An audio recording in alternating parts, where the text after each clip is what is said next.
Well, Charles, if you listen carefully, I forgot to dissolve. That's all right. You can hear the old yellers yelling. It's just, I mean, the art department has outdone itself again with this poster. But sometimes the titles just immediately come to you. And I think we started just talking about this title just when we knew that Biden was going to go down to Georgia and prove that he's a Joe Ron again with his absurd speech on the crazy-ass voting, in quotes, Rights Act that he wants to ram through by eliminating the filibuster and all kinds of other authoritarian moves. So we were just focusing initially on the fact that Biden seems to have, two modes. It's a really loud, angry moron, and the other one is like, I'm talking about science. Get the vaccine. Get the vaccine. As if people are going to listen because you're not really talking. I mean, so he's got these two modes. He's a broken doll, basically, with two sound modes. And then Fauci, honestly, I don't know of somebody, and I'm sure there is somebody with a bigger ego that is so far out of line with his accomplishments. I mean, this guy is a bureaucrat, and I'll just say it bluntly, he's a fucking bureaucrat. He should be he shouldn't be working at this point. I mean, honestly, at this age... Here you go again, Rand Paul. But in this day and age, there have to be, and maybe that's the problem with our health system, that there aren't a lot of good experts, but there have to be multiple, very promising, actual scientists thinking about these various issues that Fauci's been screwing up for the last 40 years out there. And for him to swan into the Senate and behave the way that he was, a disrespectful way in which he behaved. I mean, there is such a concept of the office of a senator. And I think when you speak, even if you're the voter, and you could say, well, actually all the senators work for me, nonetheless, you should have some respect for the office of senator, for the office maybe of congressperson. This guy's just a fucking bureaucrat who shouldn't be in the job that he shouldn't be paid as much as he is. And he's made a mockery of science, frankly, in the way that he's handled it. And increasingly, we're now seeing from around the world, and again, I know a little bit about this from the way I was raised, and my father's is a scientist, actually, who's legitimately gotten patents, and didn't get them by holding over some government power over somebody else to put my name on it. Exactly. So I'll be paid forever. Exactly. So this man is finally, and the instincts that you and I had in the very beginning, you more than me in the very beginning, that it doesn't make sense for a doctor, if he is a medical doctor, to try to make prescriptions for everybody on the planet. No doctor is that smart. This guy isn't even a frontline doctor. And so his initial ideas, when you're trying to decide if you want to spend time with somebody and you say, well, okay, what do you do for fun? And somebody says, well, I like to jump off buildings without a parachute and see if the canopy will slow my fall and not break both my... I'm just, making... something about the risk profile of this person, and you say... Fauci prefers to torture dogs. What are you doing later, Charles? Well, latest, apparently, Molly Hemingway reports that he did some experiment on transgender monkeys, or trying to turn... Transgender? Hang on now. I know, seriously. Alex Jones had the gay frogs and took a lot of heat for that. Fauci's getting down with transgender monkeys? Not getting down. I'm turning a straight monkey into a... I don't know what he's doing. Trying to get more people to compete in those swimming contests. But anyway, this guy, from the very beginning, when he said to people, well, it's okay to go on a Tinder date, I mean, I just knew the man had lost his mind at that point. I gotta advertise Tinder, Charles. I know, but it's just absurd. Somebody's got to pay the bills around here. I mean, it's those patent payments are only semi-annual. Yeah, I mean, if you're going to have a Tinder date's a pretty risky thing to go on, but beyond that, to do it in a pandemic, this guy's telling us there's a pandemic, but go on a Tinder date. Well, as long as everyone else wears a condom, there's no way you'll get a disease. 4 condoms, Or 2, at least. Make sure it wraps tightly around your face. Right.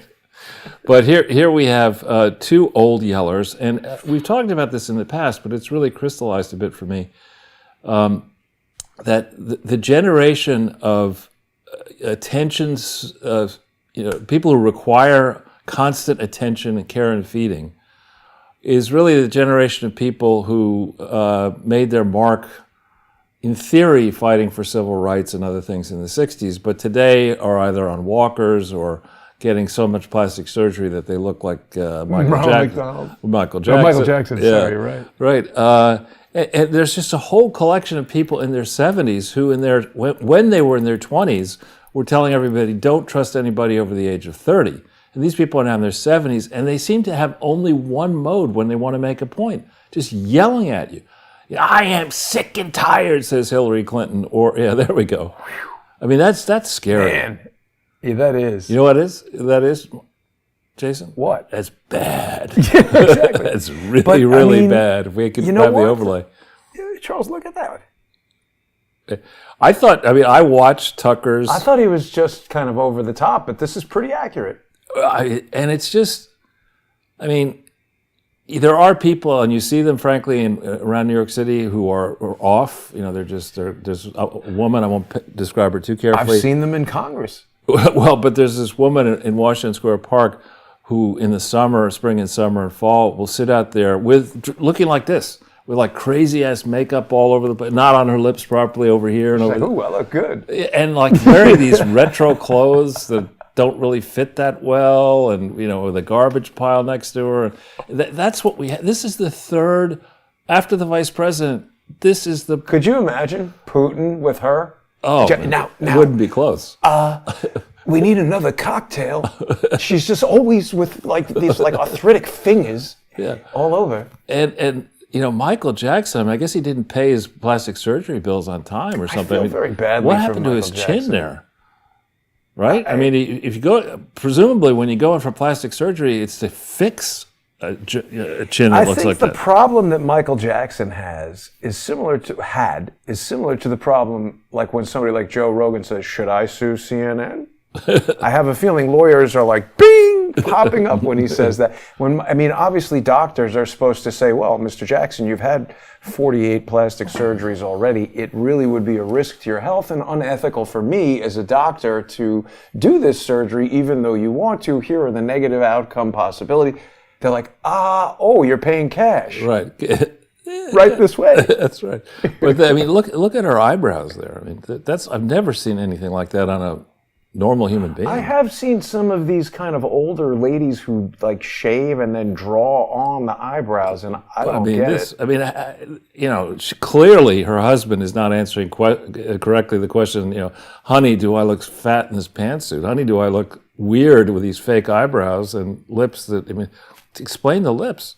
I'm just without words. And this person has Fauci and Pelosi have so much power. As you were talking, we were talking offline, and you were under the impression, I just had forgotten about these rules, but you learned recently that even if you're a sitting senator as powerful as Ted Cruz, you don't have the authority to subpoena witnesses and to do the stuff that we thought you might have. You have to get the permission of the leader of the Senate. And what happens is the Senate rules are negotiated and with a keen eye to understanding that today the Democrats are in power, but eventually the Republicans we better be pretty careful what precedents we set. And these hothead morons, AOC and the rest, believe that no, let's just change the rules. We haven't addressed how her hair is or is not attached to her head. What is going on with Nancy Pelosi? I think another question is there a brain inside there that's right? Human? Yeah, it's you human. take this off. It's like insert sponge here. And as we see, the approach taken under the Pelosi speakerships has been, it's called regular order, the way bills are supposed to be done, where you go through committees and you actually have the staffers on both sides look at the legislation carefully and draft it, and you give people time to read it. And if you want to put something out as a bill that's comprehensible, you put it in the form that I think Obamacare was, where it's written in English, it's long, it's thousands of pages, but you don't put it out there as a bill to amend the Transportation Safety Act of 1874 or whatever, and the first page says, on page 322 in subparagraph C, change "and" to "not." with no explanation of. And then you put a bill like that out with 2,000 pages of changes. You say you'll have to vote for it to know what's in know what's in. She's just a dictator. This woman. She puts the dick in dictator. I don't think she's been anywhere near a dick in a long time, but it's okay. Well, now we should have added her to the old yeller. We did. An old mumbler. No, we did. It's in there. You can see her. I mean, she's in the dirt. Yeah. People might be surprised, Charles. I never saw this movie.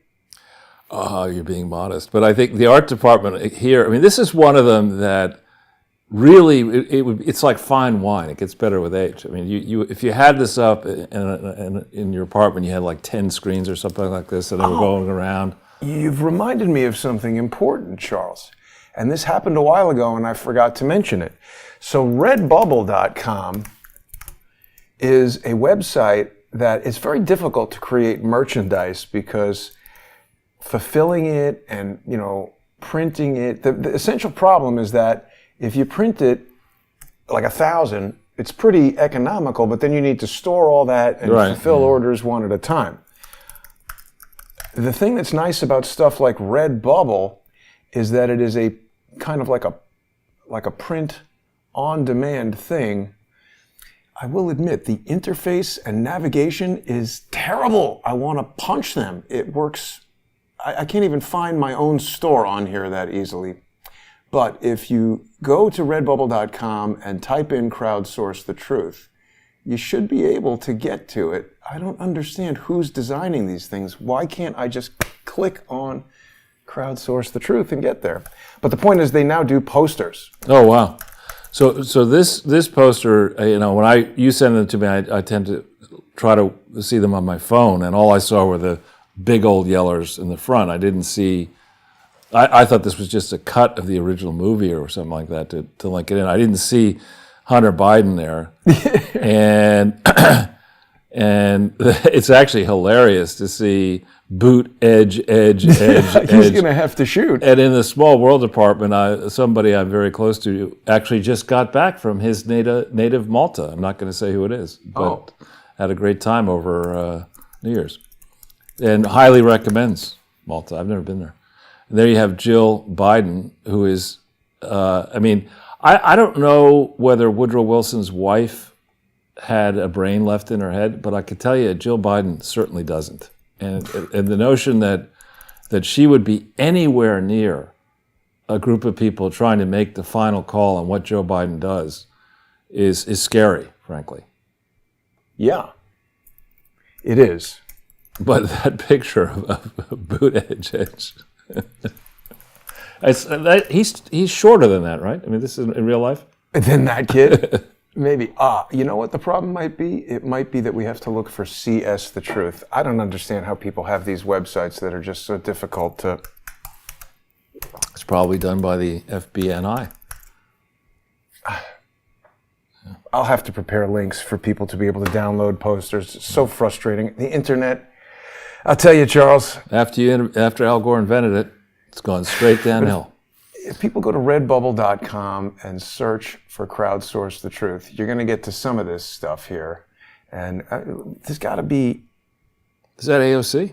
No, that's not AOC. That's a graphic that somebody created. See, like here. There we go. CS the Truth. There we go. Okay. And you've got a poster down here. Right. There's Podfather. I don't know that all of them... There's a poster. Yeah, the problem is not. Further down though. It's confusing. This? Yeah, is that a poster? Mr. Trump goes to work? What I have to do is I have to go in there and manually enable. No, this is a water bottle. See, it's a sticker for a water bottle. It says. That's what I mean. There's a lot of problems with Redbubble. It makes no sense. In my view, you should be able to go to Crowdsource the Truth on Redbubble, select a graphic, then select an item, and have them put it on the graphic. But what I have to do is go in here and individually upload each item and then choose what products are available. Well, now, if we go back over here, it says wall art. What if you hit that wall art? There we go. Bill Here, posters. There it is. That's the new thing. Posters. Okay. So there are some that are available as posters. Podfather logo poster and the Podfather poster. So you can get these posters. See, yeah, okay. It's only available in small and semi-gloss. So what I'll do is I'll go through and I'll start adding more art to be posters. And if there's any particular item that somebody wants as a poster, they can now email me on truth@crowdsourcethetruth.com. Yeah, that's good. I'll add it here on Redbubble as a poster. You go on Redbubble, you look for CS, The Truth. If there's a poster that somebody wants, that's a great way to get it. Yeah, that's really good. Sorry, that was... Do they also frame them for you? Because, I mean, if this were mounted on a cheap mounting, you could just put it right on the wall. Yeah. But if it comes as an actual piece of paper, that's just... Well, I think it's probably cheaper to mail it rolled, and then most art framing places in people's neighborhood could deal with that. But anyway. Good. I know you've prepared a lot of stuff that we're going to look at today, Charles. Where would you like to go? Let's keep it on the poster for a second, and Sure. just what we're wrestling with now. If we take a big step back from the 500 shows that we've done. We're sitting here in January 2022, and since the last show, I've become a double 33. What are you talking about? Oh, right. Yesterday was your 66th birthday. Happy Very birthday, happy to be Charles. alive and to be here and sharing all this stuff. But if you just think sort of at a high level about the mess we're in, we've got Joe Biden, whose family is on the take from China, on the take from Ukraine, and now we learn on the take from Kazakhstan. Those are the countries we know about. And the classic approach that the deep state and others close to the swamp take is to release a whole bunch of slithery rabbits, for our potential focus.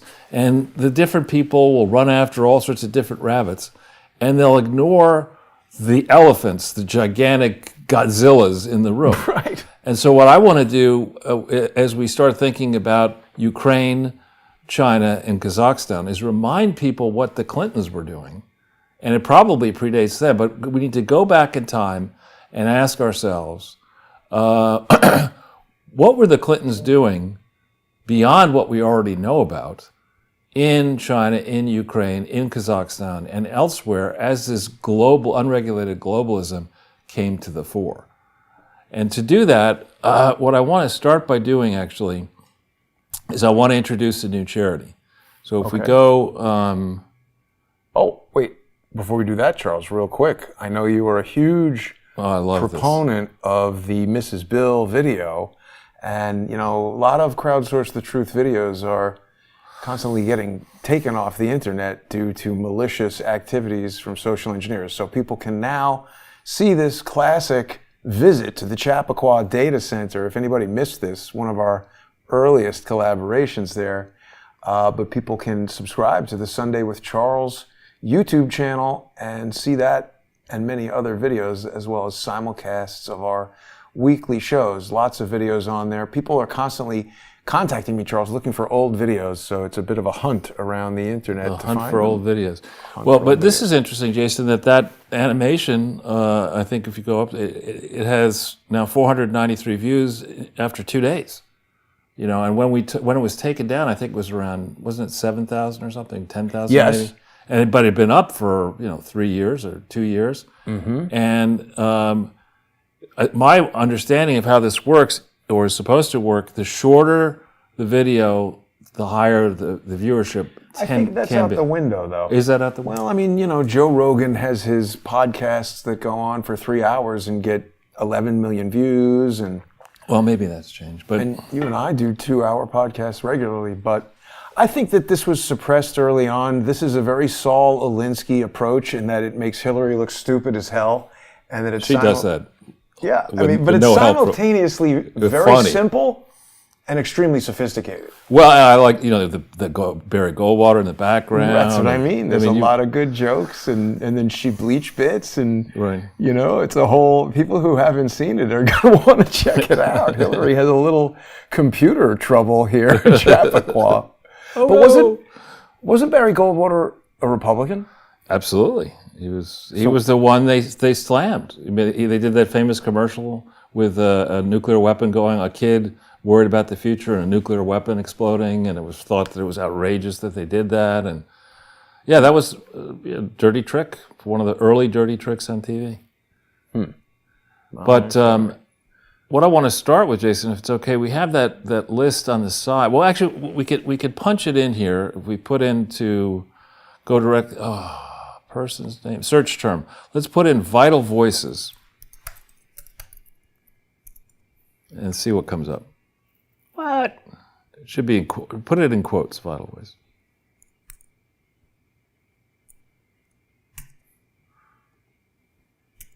Did I spell it right?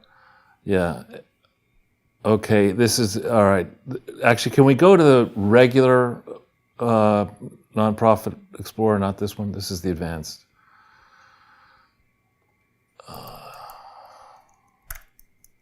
Yeah. Yeah. And just put in vital voices now. Quotes? In quotes or not in quotes. The other one is because a lot of people donated to it. Ah. All right. So Vital Voices Global Partnership. Okay. Mm-hmm. First one. Let's hit that. Okay. Now this says it was tax exempt, if we go in here, since March of 1999. Okay. Let's go to the tax filing for 2009. Oh, they filed for 2020. They're more on top of this than a lot of people I know. Well, we'll see in a second why. All right. So let's hit this. And this is an example of rank hath its privileges. Rank as in rank fake charities. Got it. Right? So we look at this. We see this is a 990 for 2009.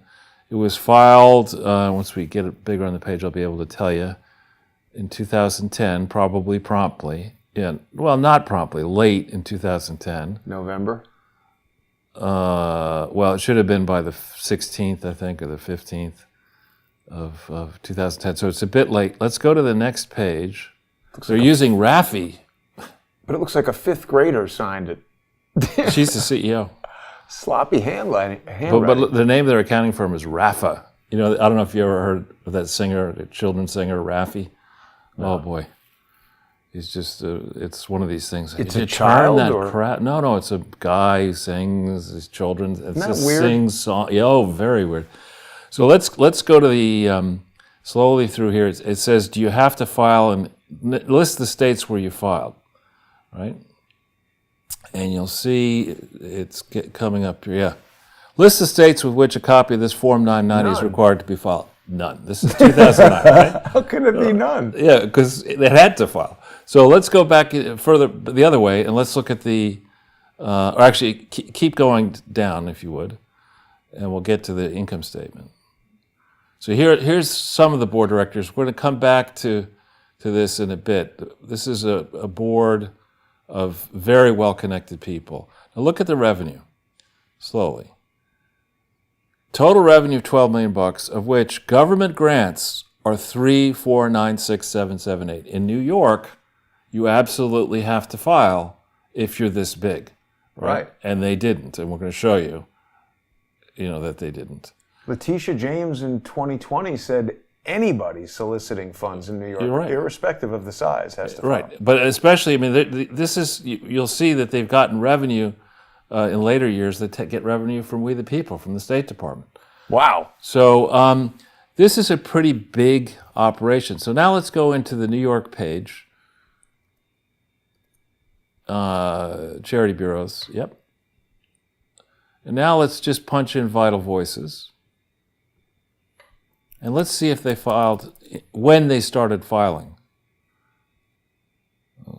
Gonna be never. Well, they filed, but not when they should have, okay? So they start, if you slow here, they only started registering in New York in 2014, because that's how they roll. It's like, we're Vital Voices. We don't have to do, we're doing 5 years. Don't rush me, man. 1999 they started. Oh, 15 years. Yeah, well, we don't have them. We got a lot of stuff to do, Charles. We're Voices and Vital. We're global. We're taking money. Vital. What the hell? So Oh, no, they have something here from 2013. That's filed in 14, though. Yeah. So let's hit the annual filing for charitable organizations for 2019.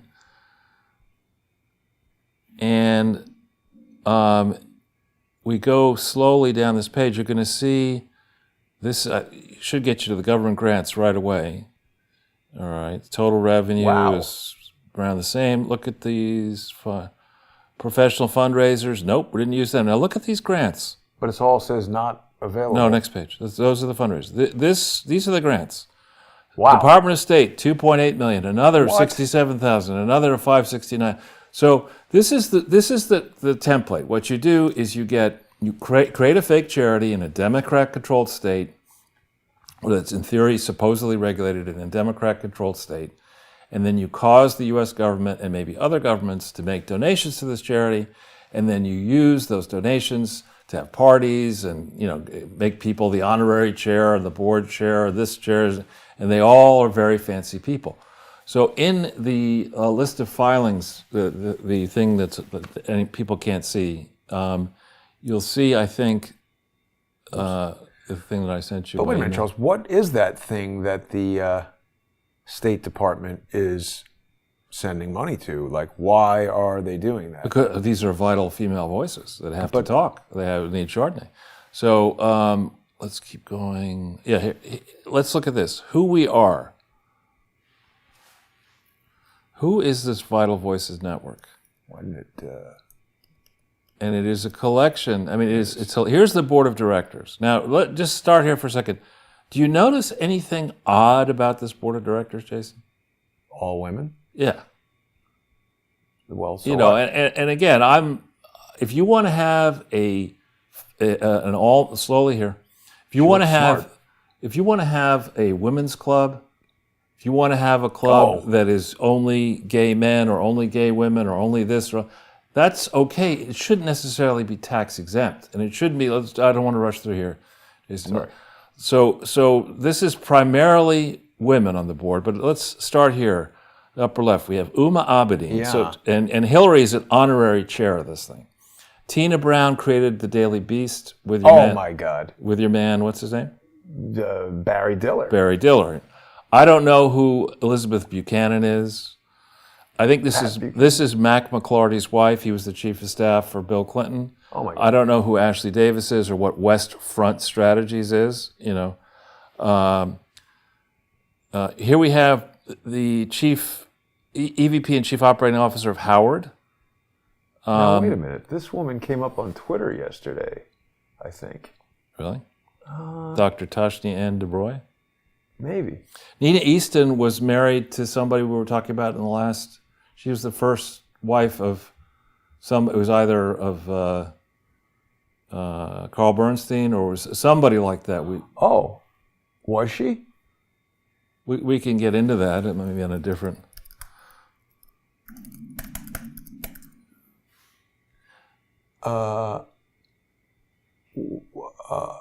No, Carol Honsa seems to be. Nora Ephron. So who was Nina Easton married to? She was married to somebody interesting that we were talking about the other day.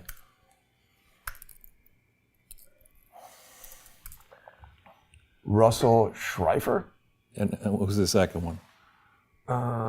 Nina Easton married Russell Schreifer, a Republican political strategist who was the senior advisor. It's not him. There was somebody else she was married to. Well, here's her Wikipedia. Why isn't it loading? I think the internet is experiencing... Ron Brownstein. Oh. She was married to Ron Brownstein. But that's not the same as Ron Brown. No, he's the head of the Atlantic now. Oh, right. So if we go back into the board of directors, let's spend a little time in this. This is a collection of left-leaning globalist hacks. No, it's where'd it go?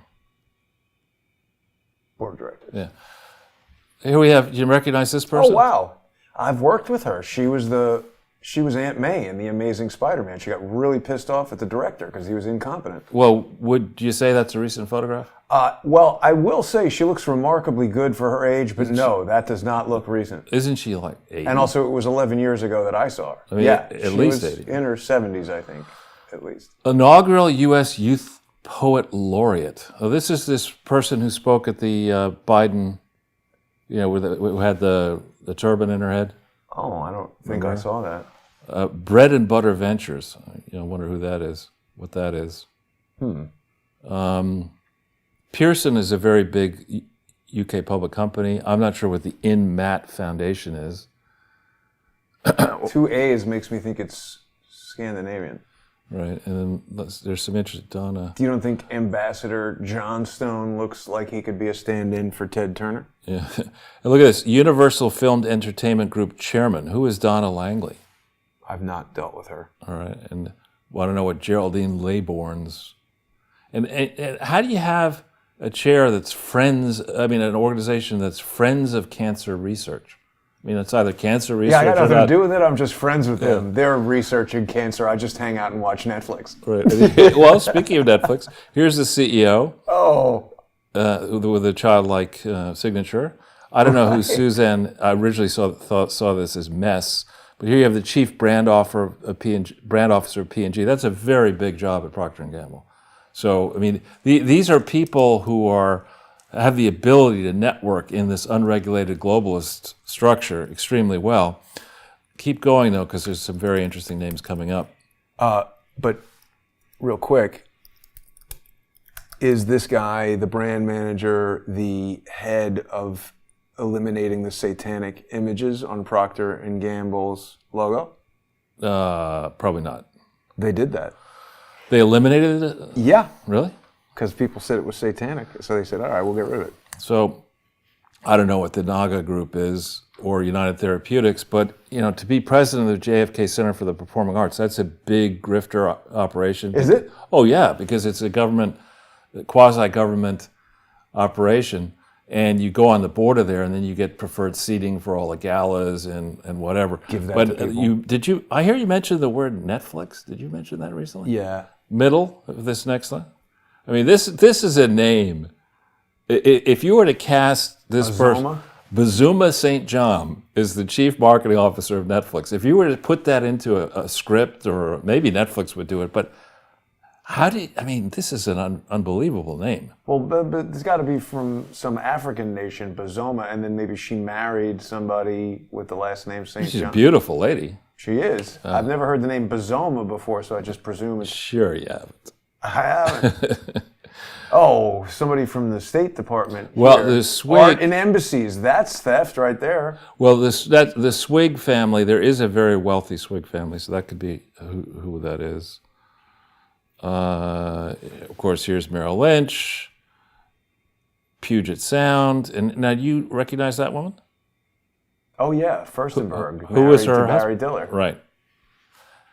And president of the Sesame Workshop, whatever that is. Well, that's going to be Sesame Street. Well, I thought it was Children's Television Workshop. Now, wait a second, though. I bet you that's a nonprofit thing. Sure. Or started out that way, Children's Television Workshop, and then maybe Sesame Workshop. I bet you there's a lot of weird stuff going on with that. Sure. And now here are the honorary board chairs. Honorary this woman chairs. must be silent, Charles. You don't get that joke. What is that? MOS is a film term for shooting something without sound. Oh, okay. Look at the honorary chairs, emeriti. Oh. Okay. Yeah. And you see, what you do is you cover your ass. You have Democrats, you have Republicans, Debbie Dingell, Feinstein, and Ambassador Milan Verveer. That's somebody. I think let's punch. I thought her name was Melanie, but I may have that wrong. Let's punch into Google Milan Verveer.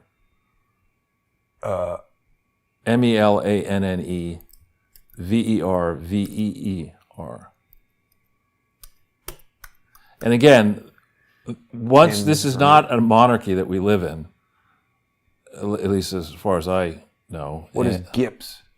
GIPS. What is that? Who knows? Georgetown Institute for Women, Peace, and Security. What do we want Wait, from this lady? if you upper right here for a second. You see, she's the executive director of this GWIPS thing, a founding partner of Seneca Point Global, a global women's strategy firm. What is a global women strategy firm? Maybe, women who need a strategy. I don't know. But if you punch Milan Verveer in with CGI, what comes up?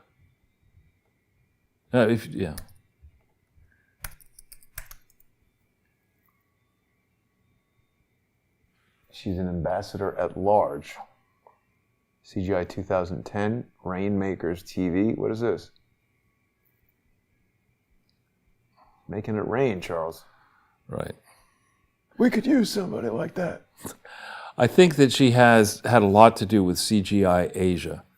Actually, let's try Google with CGI Asia in quotes and see what comes up. CGI Asia in quotes? Please.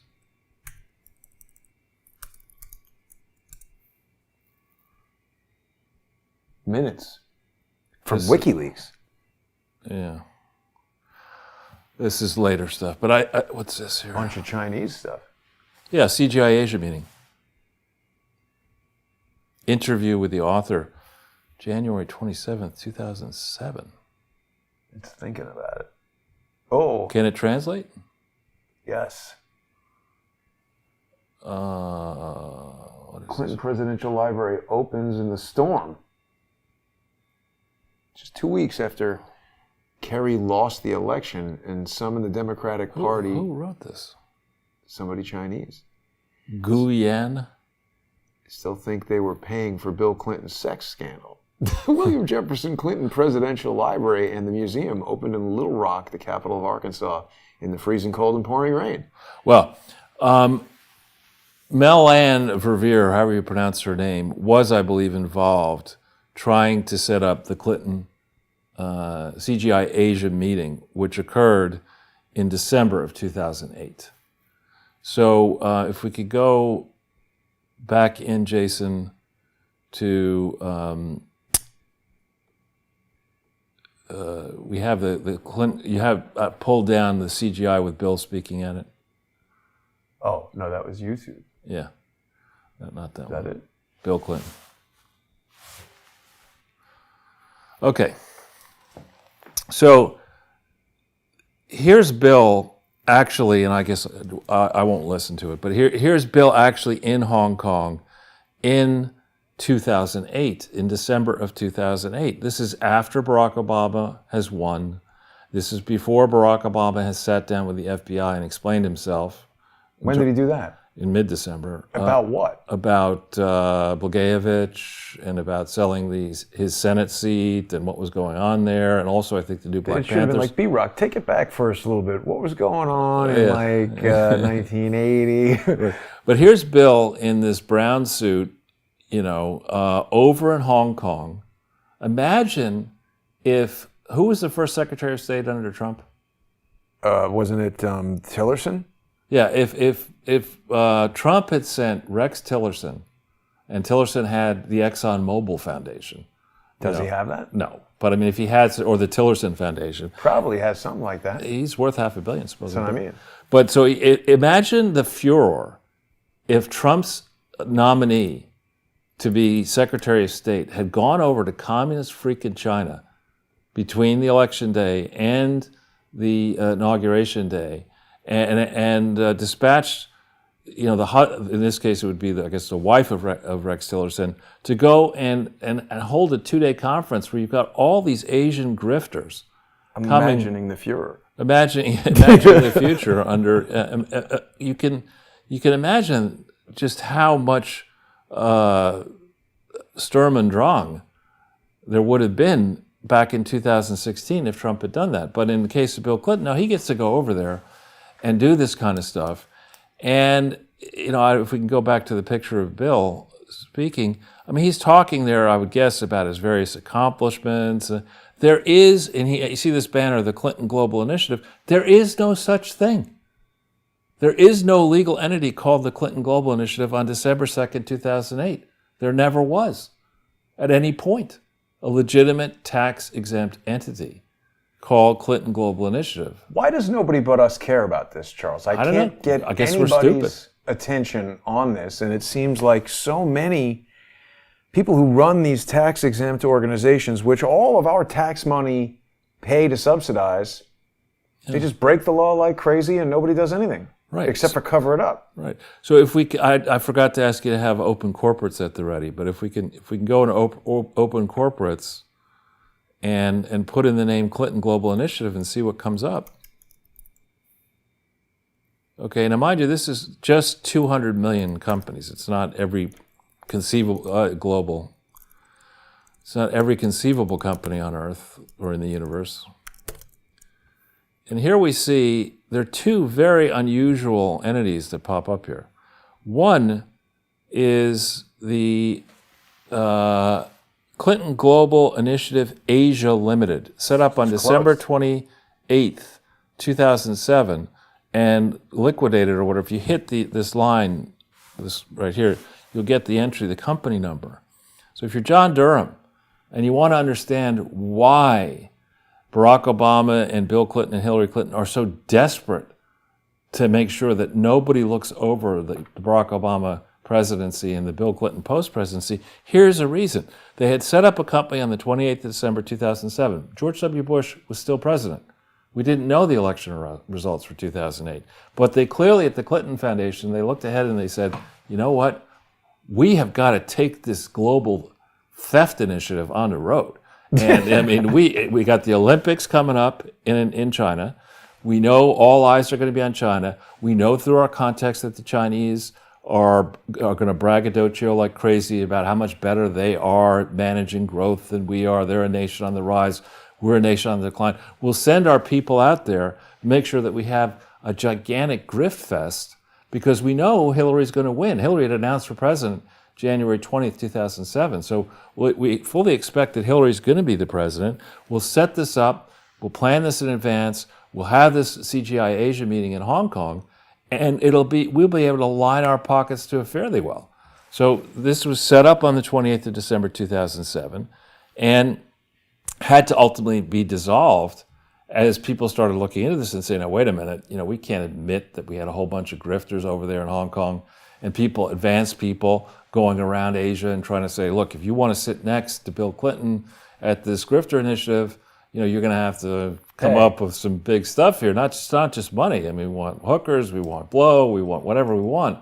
And there have to, I'm joking a little bit on that, but they might have used it to negotiate some sort of international thing that... Well, it's the kind of thing where, do we have an idea who was there? I mean, is it possible that a member of the Chinese government might have spoken at this thing?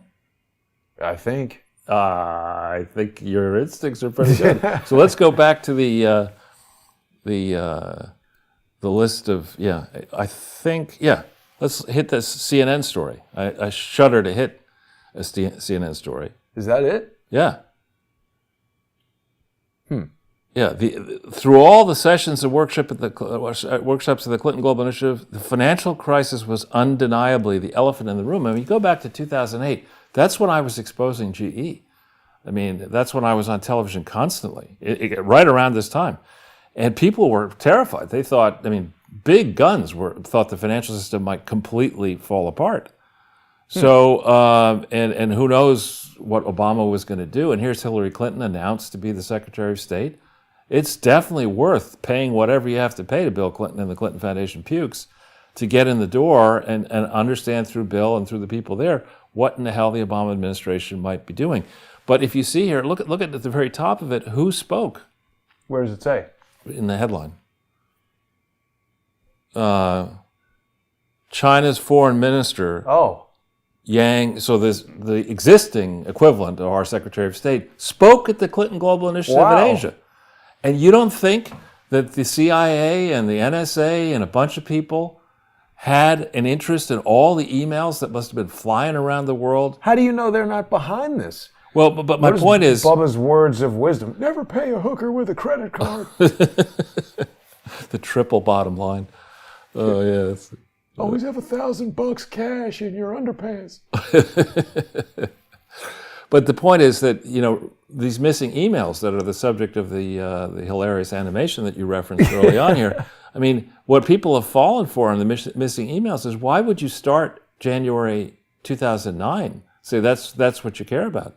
No, you care about emails as far back as they go, as far back as the Clintons were emailing to anybody. And that's probably, Ira Magaziner was Bill Clinton's email internet czar. He was the guy supposed to come up with a strategy for the United States of America in the late 90s. So he certainly, in theory, knew how to use emails. Where are his emails? And what sort of records does the Chinese government and other governments who are watching America and China have on the Clintons? I mean, there are laws in China about setting up charities. Did the Clinton Foundation set up any operations in China prior to 2007? The answer is yes. Can't speak Chinese. We're going to show you in a second. So, I don't. I could frankly say, and maybe it's my loss, that I have never purchased a light brown suit like Bill Clinton was wearing. I don't understand why you would do that as a former president of the United States. Give me my beige collection of ties, and could you throw a purple tie in there? I mean, I don't know. My eyes, Charles. and I bring up China now. Back in 2008, China respected the 1997 treaty negotiations, which were intense. It went over, I think, several decades to try to give control of Hong Kong back to the mainland. And there were supposed to be protections for the democracy that had flourished there. And we see today the way in which the Communist Chinese and the PLA treat Chinese people. Forget about Americans. I mean, the Hong Kong people in China are among the most accomplished, the wealthiest, the most educated.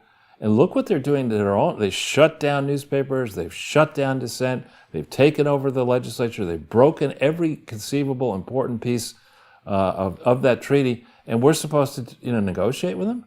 A friend of mine from LA had moved to Hong Kong, a 3D guy. He was Austrian. And last year, when that was all coming down, I was communicating with him on Facebook or something, and he was like fleeing with his wife. Of course.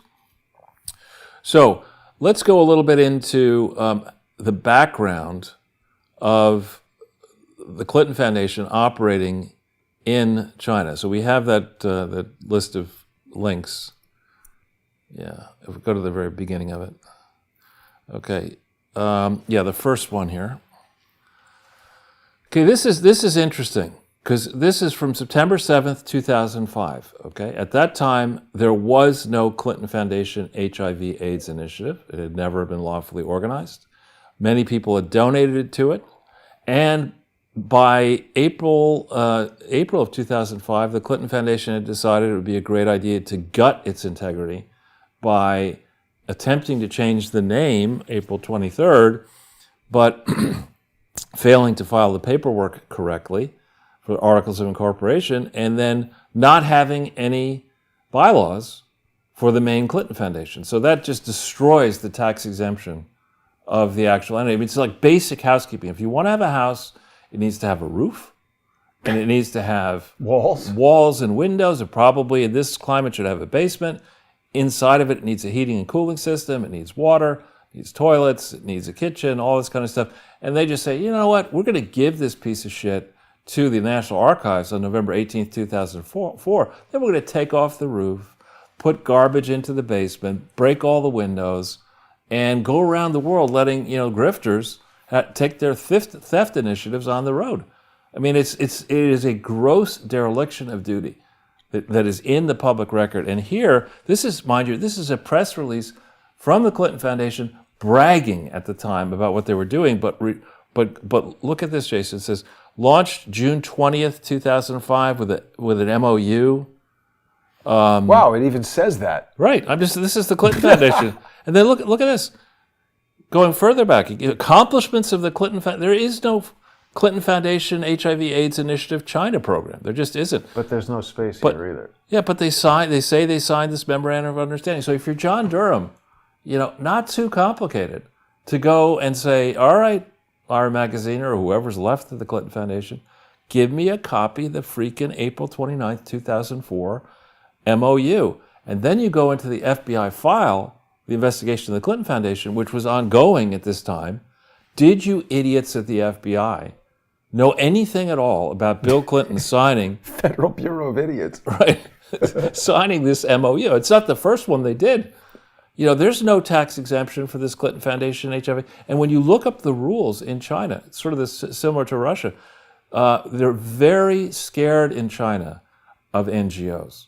They're Why? very scared of do-gooder people getting off an airplane, walking. Scared or skeptical? Scared. Why? Because they don't want Americans, Westerners, going around bragging about Helping doing all the good people, things showing that the government can't do it. right, and you know, and marketing their generosity and changing. You know, they're not running dog capitalist pigs if they're going around giving medicine away for free. So the rules. Selling it. When I looked into the rules, and I don't speak Chinese, and I'm not going to try to learn Chinese, and I'm not going to hire a lawyer to teach me either.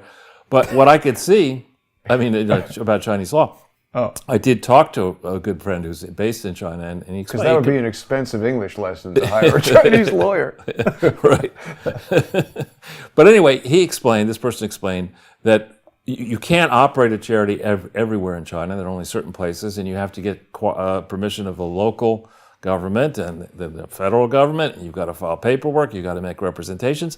How could you make any kinds of representations as the Clinton Foundation when you're no articles of the parent, no bylaws for the parent, no audit for the thing, and yet here you are in China in 2004. We go back into But it sounds like you're telling me that it's super unlikely that any American company could properly operate a charity. No, I think you would. But see, look, here you have, in August 2004, the Clinton Foundation, which didn't exist, helped Chinese CDC develop the first. Well, that caught my attention, Right. Chinese CDC, because that makes me think that the CDC is a globalist supranational. Sure, and here you have the Sino-U.S. Lixin HIV/AIDS physician training, a joint collaboration of this with the Clinton Foundation. And, you know, to me, and then look at this one, wide scale, you're treating children for AIDS In China. in China. And, you know, that's, Well, the first question that comes to mind is how many people in China have AIDS? Because it well, seems how many like children, generally speaking? I mean, there are children who develop AIDS from the mother typically, if she's AIDS infected. It's possible that the child will be born with AIDS. It is possible. Right, but when you think about a country like China versus, let's say, a country like Brazil, which one do you think is more associated with sexual promiscuity? Oh, I don't want to slam either one of those countries, Jason. I wouldn't Not do that. slamming, just a statement of fact. There's a much more open attitude towards sex and nudity and everything in Brazil, and I would think, so this says figures from the Chinese Center for Disease Control and Prevention, World Health Organization, and UN AIDS estimate that there are 1.25 million people living with HIV/AIDS in China.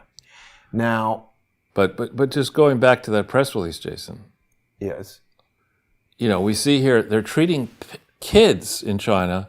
Another MOU signed February 23rd, 2005. John, Mr. Durham, get that freaking MOU. How could Bill Clinton sign an MOU on February 23, 2005 when there's no Clinton Foundation HIV entity with tax exemption, and when the IRS had certainly been in touch with the Clinton Foundation, likely IRA Magazine, are saying, you know, you're not getting tax exemption for this piece of shit because it's not a charity. It's a drug promotion, exercise on the part of helping generic drug companies. And it's also an artifice to continue to allow the branded HIV drug companies to sell their drugs at very inflated prices in markets like the US and Europe and Japan, where the insurance programs, in theory, and government can pay these high prices. So this is a scheme. This is a big pharma enrichment scheme. It is a dangerous scheme, distributing drugs, as it turns out, that were not properly tested. At best, it may have been adulterated. It may have killed people. And I have a great idea. New initiative for them. Let's go branded. Lesco, L-E-S-C-O, or Resco. No, branded. I know, Resco. Instead of generic. If make it Chinese, it's got to be Resco. Anyway, so here are things that were happening under the banner of the Clinton that they're still bragging about today. I'm amazed this is on the net. Maybe it won't be by the end of business today. but so if we go back into the list? List, yeah. So the Clinton Foundation is happy to do all this, and here we have the World Health Organization bragging about signing an agreement with Chai, an entity that didn't exist. This is in July of 2004. There is no Chai by this time. How is the World Health Organization? But isn't it also another Chinese thing?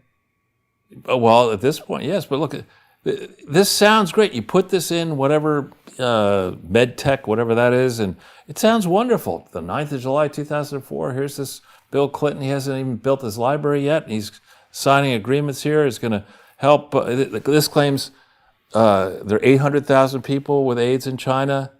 But, I mean, if you have a billion, isn't 800,000, is that an emergency? No. And here it's sort of figures issued by WHO say there are 38 million around the world. Well, I mean, to me, maybe I'm missing something, but if I have a big global health problem, I don't think the first thing I would do is go and get the guy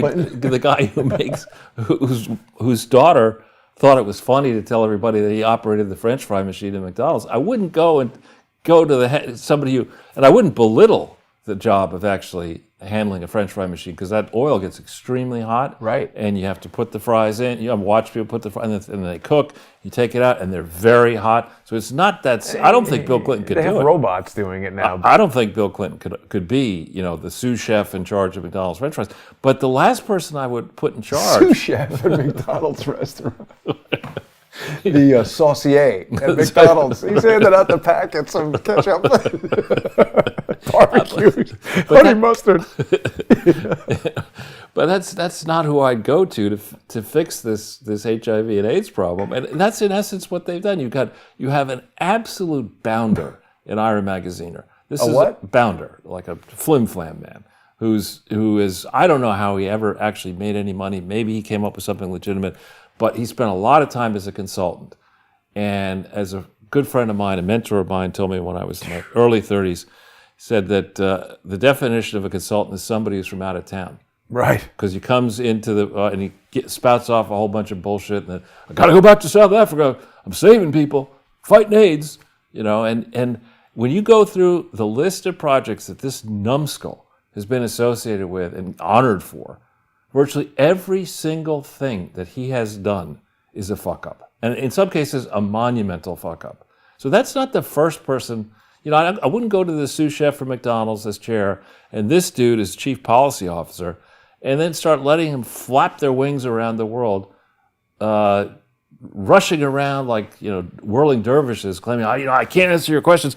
Now I got to fight climate change. I'm off here to help the yaks in Tibet. I mean, this guy was a disaster, is a disaster, shouldn't be anywhere near a charity. How does he come into the Bill Clinton sphere? He looks like a failed clone of James Cameron. I'll tell you exactly how he came in. He was a year behind Bill Clinton at Oxford as a Rhodes Scholar. Right. Right. So so he must study and somehow get that Rhodes Scholar. He got it out of Brown University. The model, every school has a. So he's from Rhode Island, or he just went to I don't know if he's originally from Rhode Island. I think he's from Long Island, but he at Brown, and obviously we have a bias at Yale and Harvard. Wait a minute, Rhode Island must have something to do with Cecil Rhodes, no? No. Oh. No. But anyway, at Yale, when Brown would play Yale, we would sing their team song, which is "What's the color of horse shit?" Brown. I think the Yale band actually went and did that. Wow! In one of the Down games with Brown. But he at Brown, and Brown, maybe it's a fine school today, but back in '74 to '78, and when he went, I thought it's like an Ivy League thing. No, I'd say it's Ivy League light. I mean, because back in the day, each of the schools had the same system of credits, and you had to get at Harvard 32 credits to graduate. I'm surprised not 33. At Brown it was 26, I think, to graduate. Easier. And Yale it was 30. It was 28 at Brown, and it was 36 at Yale. Wow. And so they were all more money from you. So you had to spend more time actually studying, and so when I see, I'm sure there are very accomplished people out of Brown, and Rhode Island is a fine state. The first president of Rhode Island, as you know, was one of my direct ancestors. President of Rhode Island? Yep, the first was, yep. Absolutely. John Coggeshall, Coggeshall. What happens if I Google Rhode Island Cecil Rhodes? Cecil John Rhodes was the British... You just Google John Coggeshall and you'll see who founded Rhode Island. Coggeshall.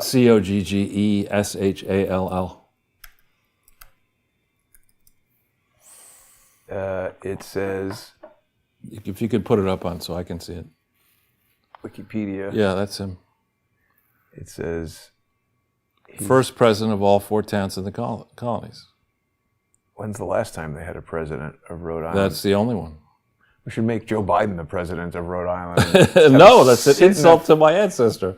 Make him White House. Make him there's a, you know what we'll do? We can make him the first president of that portion of, I think it's Tajikistan or something like that, where they have this oil well that's been burning out of...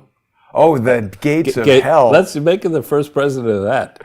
They're going to close that oil well, I believe. What did we want to go to next? The list of things. All right, so the WHO, how did they sign an agreement back in 2004 or 5 when something that didn't exist? But then this is interesting. This is a hearing from 97, 98. Minutes? Well, this is the actual document. It's a lot of pages. We're just slowly here. Investigation of political fundraising improprieties and possible violations of law, interim report. Okay, this is November 5th, 1998. What was happening around November 5th, 1998? Well, I think Bill Clinton's presidency was ending. No, that was January 20th, 2001. In November of 1998 or December of 1998, the House of Representatives referred articles of impeachment against Bill Clinton for things having nothing to do with China and other foreign governments. Crimes. So instead of following through on this, we said, well, why don't we give Billy a hard time for getting a windy in the Oval Office, knowing that the senators are never going to, the senators are sitting there saying, well, what's wrong with this? Or it's what we do all the time here.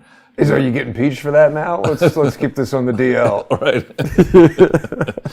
So they didn't follow through on this. They've never followed through on this. And indeed, as government has gotten bigger and more powerful and more intrusive in everybody's lives, particularly the American government, the value of having a crooked politician on the take has only mushroomed, as it were, or expanded. And so going as far back as 1998, they didn't shut this thing down properly. And again, this is what John Durham needs to look at. He needs to understand the degree to which foreign governments, allies and rivals and enemies, have penetrated the political establishment in Washington, D.C. and around this country to the detriment of the American worker. And so this whole program to sell out the American worker by pretending that unions are actually helping American workers, when in fact what they were doing was driving up the cost of American labor so that jobs would migrate outside the United States. They weren't helping American labor. If they'd been smart, they would have said, you know what, these long supply chains, we're not doing that. Doesn't make sense to do that. Let's keep the jobs here. Yeah. And, yes, maybe we'll figure out a way to cut wages for certain type of workers who might flee elsewhere. But in the end, we need these incomes inside the country. So we didn't do our job properly here back in 1998. Go back into the list. Remember I said we're going to talk about other places that they were operating. Look at Clinton Foundation in Ukraine. And here we see, this is the 21st of September, 2006. There is this is Burson Marsteller is a very big PR agency. Yeah. And there was no Clinton Foundation. Chicago now. Globally, I forget where they're headquartered, but these two foundations, Viktor Pinchuk, Elena Franchuk is the daughter of one of the strongman dictators of Ukraine, and Viktor Pinchuk is the business person who's very controversial, who is apparently employing Doug Schoen now, the famous, and was employing Monica, whatever her name is, Crowley, as, consultants or something. But anyway, this says they're going to cooperate. This is September 2006. There is no Clinton HIV/AIDS initiative in September 2006.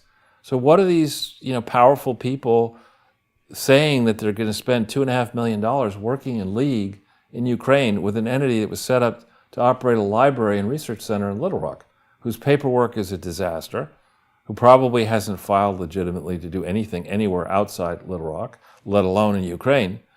And here's another example of the Clintons being deeply entrenched way before Joe Biden started milking Ukraine with Hunter. Here's Bill's doing it, and his family is doing it in China. They're doing it in Ukraine. And this first project is, I think, in eastern Ukraine. Now, what's going on in eastern Ukraine? Didn't they have that Maidan revolution? Well, that's in Kyiv, but the eastern Ukraine is where the... Oh, they want to go and hang out with the Nazis. That's where... Banderas, they like him and everything. Well, I think eastern Ukraine is filled with people who would prefer to be part of Russia. Oh, all right. I don't know. Yeah, but anyway, but here it says the agreement is a result of discussions started in 2004 when representatives of the Clinton Foundation, that most likely is that idiot Ira Magaziner, visited Ukraine, quote, at the invitation of Ms. Franchuk, whose father had been the leader of the country. So the standard approach these people do is they say, look, we are invited in by the government. That's, we came at the suggestion of the government. Well, right away, when you do that as a foundation, you're fucked. Because you're not supposed to act as an agent of a foreign government, particularly when Hillary Clinton is a senator. Bill's collecting a pension as the former president. Was that wrong? Should I not have done that? Yeah.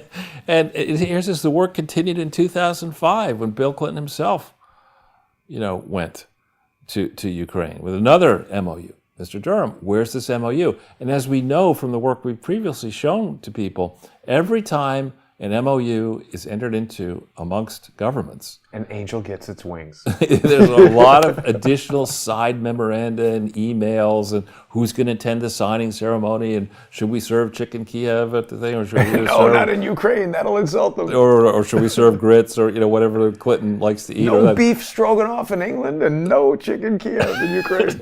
But what's the stuff that he at the raccoon dinner? No. Oh yeah. No raccoon. Roadkill. That's good meat. That's right. Step up from what you get in Ukraine. Actually, the food I've had in Ukraine has always been pretty good.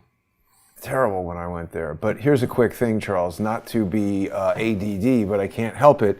A lot of people emailing me that an activist has scaled the thing at BBC and is hammering away at the Eric Gill statue that depicts Prospero and Ariel, which many people think is an old dude raping a young boy. Oh, look, they have video. And look at the duration, Charles. Is it 33 seconds? It is. That's just a coincidence, but he's chipping at the thing here. What about this, Jason? What time did it go up? Right. So this dude's chipping away. I don't know. It seems like they could take him down quite easily. You don't put a ladder up. I mean, what are the security guards doing inside? There's a ladder. Why would they allow him to get more than one hammer strike in unless they want that to be what people are talking about? They're probably off at a drinks party with Boris Johnson. Oh, right. He got into some trouble for that, didn't he? I think he needs to go. So can we go back into Sorry, it's okay. Okay, so then let's look at this personnel file. Okay. It's an interesting personnel file. It is, because... Did it open? I see it on the left underneath it, yeah. All right. If it says, Mr. Chu joined Chai in 2009. Say that 10 times fast. All right. But he couldn't have. There was no Chai in 2009. Who's Chu? Who's on first? Yeah, Chu's on first. But who is this Chu? I don't know. He's obtained his Bachelor of Science at summa cum laude, and then he got a development studies degree as a Maxis scholar. What is that? I don't know. Is it but it's University of Cambridge, so it's going to be St. John's. So this is one of these types of Let's bridge. pump in Maxis scholar into Google and see what it is. I mean, I can already tell it's going to be like everywhere at Cambridge. They had like Magdalen College and this college and that college, and this person was a fellow at this thing. Yeah. So it says Maxis launches 3 new scholarships. What is Maxis? Never heard of it. I've heard of Maxim. But, one thing that, as you're pulling this up, one thing that John Durham and his team can do is most everybody, there have been several thousand people who pretended to work at CHAI, many of whom have LinkedIn profiles where they brag about all the stuff they did at a time when the organization didn't exist. I mean, this seems to be the way you get ahead in academia. Lying? Yeah. So what is this Maxis? Who's the best? I don't know. Who's the most effective liar? Make them president of the college. Make him president of the United States. Yeah, exactly. I don't know what this is. Chief of staff. But it's a cell phone company, Maxis. Great. So he's the Verizon scholar. Wait a minute now.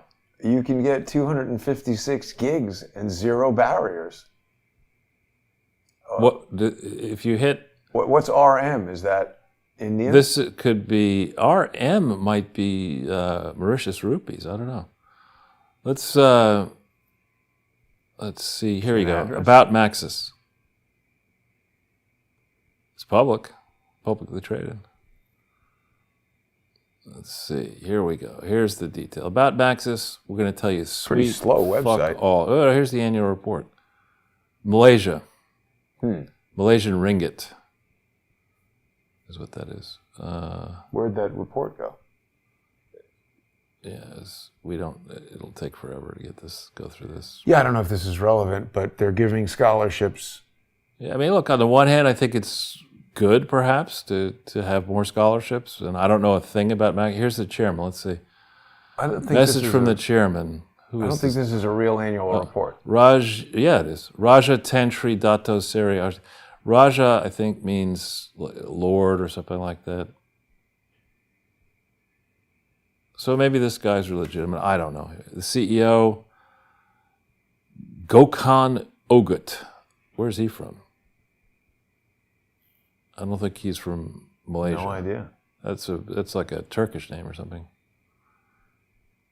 Anyway, let's. So that's all that. Yeah. So we've run through, I think, the major early period, 2004, 5, 6, 7, 8 period. Let's go into Massachusetts now, and let's look up the Clinton Global Initiative in the charity name. Or if you want to punch in the EIN, I have that. Sure. 27-155-1550. Okay. Merger. That's good English. Merger into that's the Clinton Foundation in theory. Okay, so let's see. You have a bunch of stuff here, and we have other miscellaneous back to 2010. Let's look at 309.3. Yeah, let's see what that is. And again, I do congratulate Massachusetts for having a pretty good site. Okay, here it shows. This is the Clinton Global Initiative. In theory, change Article 5 to say in June 29th, 2010, the William J. Clinton Foundation shall be the sole voting member. Okay, there was no entity in 2010 called the William J. Clinton Foundation. So kind of tough for it to have anything to do. At that time, its name had been changed to William J. Clinton Foundation. And I call bullshit on whether this thing was actually filed. At all. If we go further up the page, you'll see it says filed. Actually, does it say that? Yeah, filed June 30th, 2010, over there. But that's different than the other examples many other examples we have now. Maybe they changed their mark and all that. But this Clinton Global Initiative, Inc., was never a legitimate charity. But this says Arkansas Secretary of State. Right. It was filed. It's an Arkansas corporation. Now, if we go down the page here to let's scroll. Let's keep going. Okay, to this. Here's a description in Massachusetts. This is what they say they do. The Clinton strives to improve the lives of people around the world through its work in 4 global challenge areas: economic security, education, environment, and energy and health. Let's see. Economic security, 1. Education, 2. Environment, 3.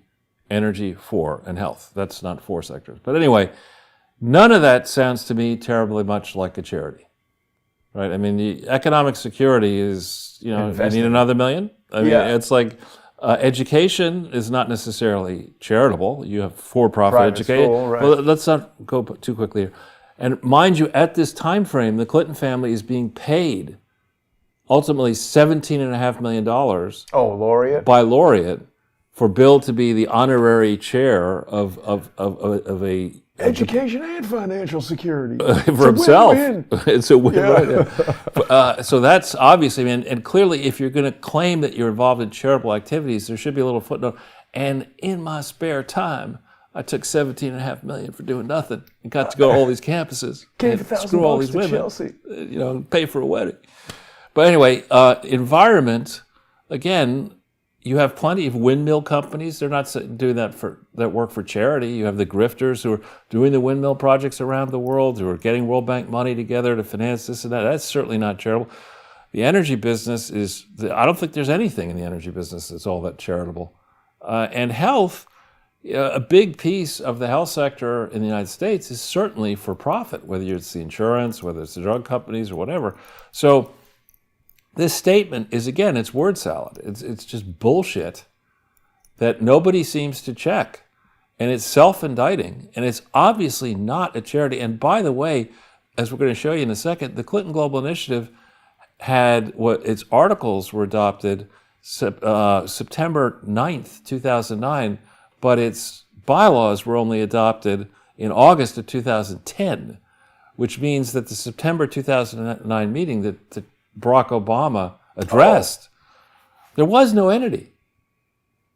There are no bylaws, means there's no organization, means you can't be tax exempt. And yet they had the windbags got together in September 2009 and windbagged away and bragged about everything they'd done, all the money they'd raised, but there's nothing. So it recruits current and future leaders. How is this charitable? Then you assist these leaders who you dignify as CGI members. Now, we have other WikiLeaks memos that talk about the free memberships that were given out. You had to pay generally $20,000, but it's the Clinton Foundation that decides who gets to be a member.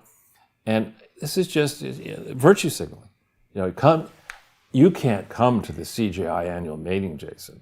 Oh, it sounds a lot. It's like what happened to you with the American Conservative I was Union. going to say, it sounds a lot like all of these things. ACU, the Emmys, you've got to be nominated and on their thing to vote, and then whoever wins that gets some much better job where they get a ton of money, but the whole thing is tax exempt. And when you go into this and you look carefully at it, I think they have an annual award ceremony at CGI where they anoint the standout leaders. How much does that cost to put on the award ceremony? How many vendors are making money from that? How is that a charity? And then 3, it sponsors and hosts 3 conferences, annual meeting, a mid-year meeting, and a winter meeting, and other meetings.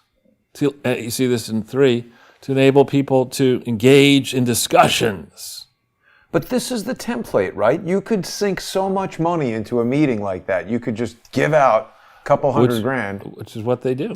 Right. And then they operate the CGI University. No, they don't. I mean, Donald Trump's family was, figuratively shit-canned and had to pay an amount of money to wind up a fine and wind up this Trump University. There is no legitimate entity anywhere in the world established to provide educational services on a tax-exempt basis called CGI University. Yet they have hosted conferences at Tulane and this campus and that campus and another campus. And then they close, in theory, by supporting the charitable work of the William J. Clinton Foundation, which would be an easy thing to do because there isn't any. Right? I mean, we spend all of our time on this, And then look at these supposed accomplishments. This is back in 2000, whenever they filed this thing. 1,900 activities improved the lives of 5% of the world's population, operating in 170 countries. That's basically 85% of all countries. And look, Procter & Gamble. Now, I actually today bought more stock in Procter & Gamble. I like Procter & Gamble as an investment. So I'm not Did it negative. go up when they got rid of the satanic imagery? I don't know about that, but the point actually, I tend to buy stock in companies when they have recently gone down, and Procter and Gamble has recently gone down, so I bought some. Anyway, but Procter and Gamble is better, as far as I'm concerned. I'm a shareholder. It better be a fucking for-profit company. It is no business, in my mind, spending more than a little bit of time on not-for-profit activity. And indeed, if it's going to do that, it should say to its executives, if you actually have the spare time to do this, we encourage your participation in charitable work, but don't use our name. We don't want any risk of tainting a charity, because we're in the business of making profits and distributing dividends to our shareholders, namely Charles K. Ortel and others. So this is not a good reference. Now, let's see. For example, Procter, along with its partners, is helping increase, let's see what they're increasing, the next page. It's helping increase the availability of drinking water. Now, there's a novel concept. No, that is good, though. Oh, come on. There's a lot of countries where they don't have clean I understand. Flint, Michigan is a third world country where they don't have drinking water. People cannot exist without drinking water. It's not, I'm saying It's not like, God, I hadn't thought of that. Safe drinking water. Procter and Gamble. Now, do they have any businesses are they selling water? Filter. Oh yeah, probably. To reduce diarrhea and childhood deaths. I mean, great. And who's Lotus Foods? Probably owned by Procter and Gamble. And Duke Energy and Florida Power and Light Group. These are gigantic American utilities. So these are not great examples of what you claim to be doing. It doesn't make a case at all that you're a charity. And this is a filing that was made up in Massachusetts. Made up is exactly the way I would use that sentence. Let's go back into the index of filings. Oh. From Massachusetts. Okay. So here we have the articles of organization / bylaws. If you hit view.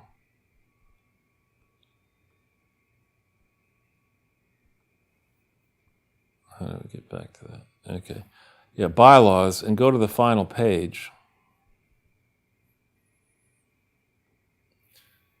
4th day of August, 2010. So this is the first time they've done this. And here's Bruce Lindsay's notice signature there. That one is... That's a real signature. Yeah. Right? Pre-stroke. Yep. Right? So let's go back in. No shakiness to the line. Okay, so they actually filed a 990 for this entity for 2009 and 2010, but they didn't file it in Massachusetts. They didn't seem to file the 2010 990 in Massachusetts, but they filed the 2011 and the Massachusetts report. And let's look at this audit. Is this an audit for Clinton Global Initiative in 2011? The answer is Ixnay. It's BKD. It's SHIT. There's nothing here. This is not an audit. You notice it's William J. Clinton Foundation, not the William J. Clinton Foundation. But this is not an audit of the Clinton Global Initiative. And you can't do that. You can't say, I'm a piece of the larger puzzle, but I'm just going to throw you an audit done by some firm of jackasses that is willing to, for whatever lucre they get and whatever entree they get to the corrupt Clinton empire, they're willing to put their name on a piece of garbage here, which is an attempt to pretend that you have an audit for an entity that doesn't legitimately exist. You don't even know, as the auditor, as a guest, whether this is all the cash that went into this parent company, but it's certainly not an audit of CGI, right? So they didn't send to Massachusetts the 2009 990, the 2010 990. They send across state lines a fake audit for Clinton Global Initiative. Here it is. It's not a required audit. Let's go back into the index. 2012, another crappy 990, another crappy audit. They do the same thing. Now let's look at... Who looks at these audits when they submit them? Evidently, nobody. The Department Just of being blind. I mean, now let's look at other miscellaneous 2014, what that is.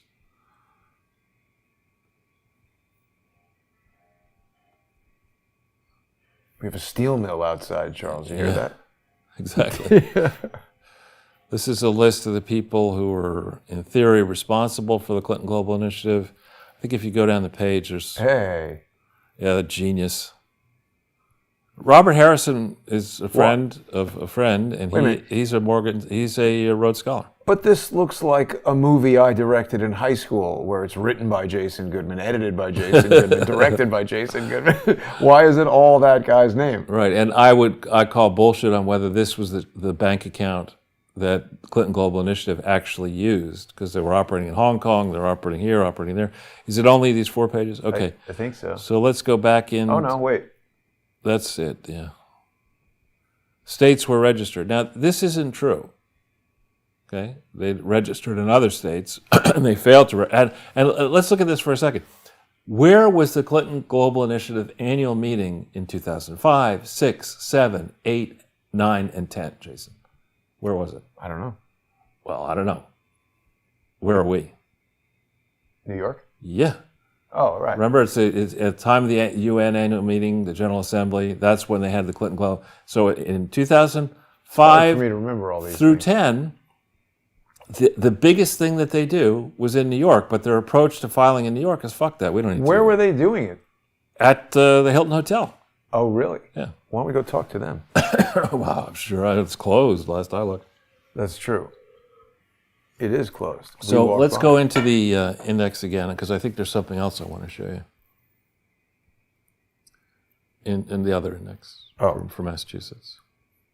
Okay, so let's look at this articles.org bylaws, 605 KB. Various indices straight. Wait, did that download? Yep.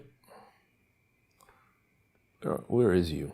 It always shows up on this other screen. Okay, here, let's look at this. This is hilarious, okay? So, articles of merger for an entity that doesn't exist into another entity that doesn't have articles of incorporation.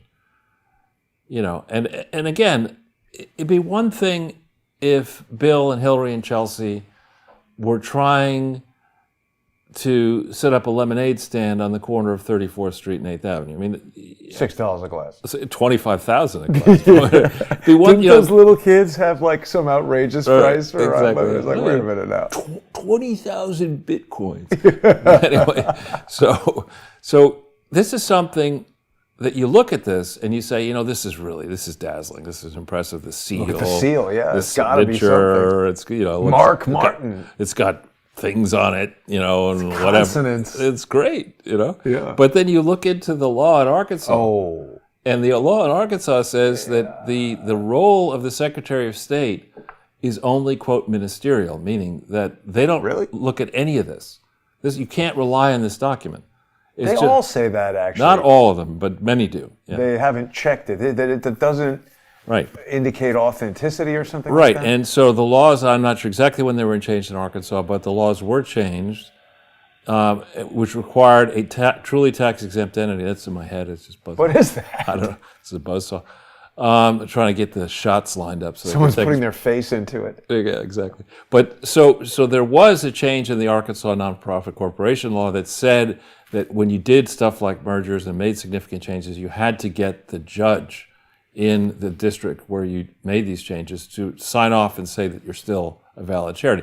This is not evidence of anything positive.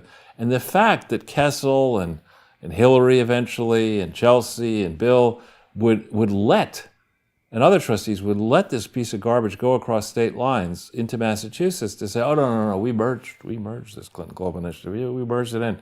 That, you've already, you know, the amoral to the story is that when somebody has surrendered their law license for lying under oath, chances are they're going to lie under oath again, because that's how they roll. Or at least you should check what they say. That's how they roll. They lie under oath. Yeah, this is what they did. So let's keep looking through at this to see the next page. Nothing really. Next page after that. Okay.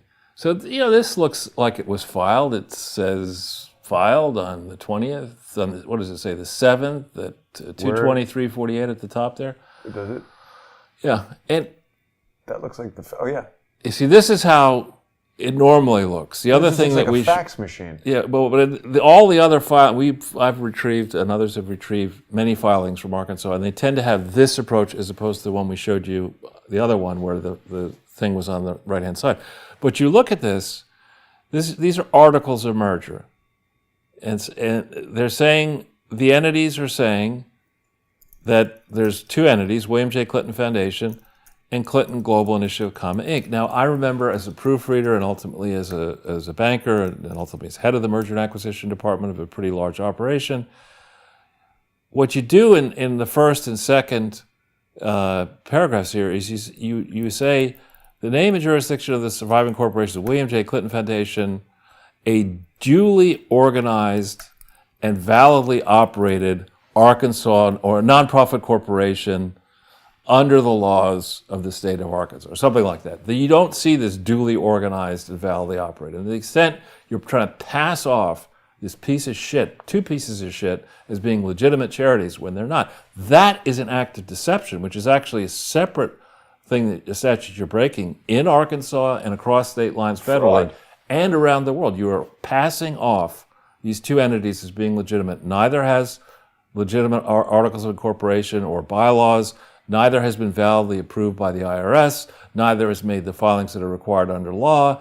Neither is actually truly engaged in charitable work. And around this mess is the Clinton family, who are grifting under the various Clinton theft initiatives, which they've got all over the world.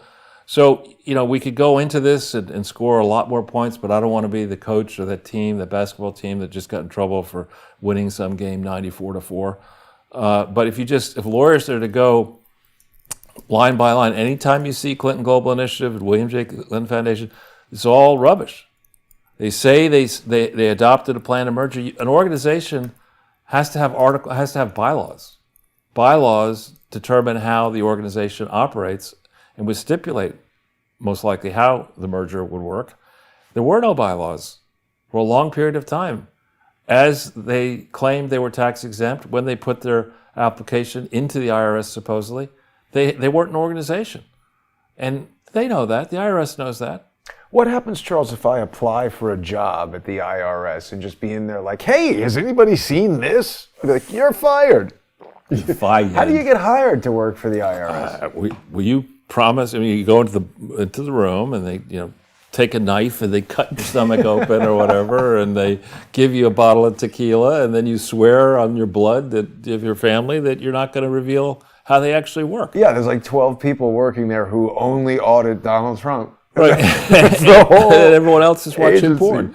But but the thing that really is actually quite dangerous, that we're not prepared to talk about it today, but there are multiple examples of letters I've seen that look to me like they're not from the IRS, but that are passed off by the Clinton Foundation and others as, it's okay, because this letter over here says what we're doing is okay.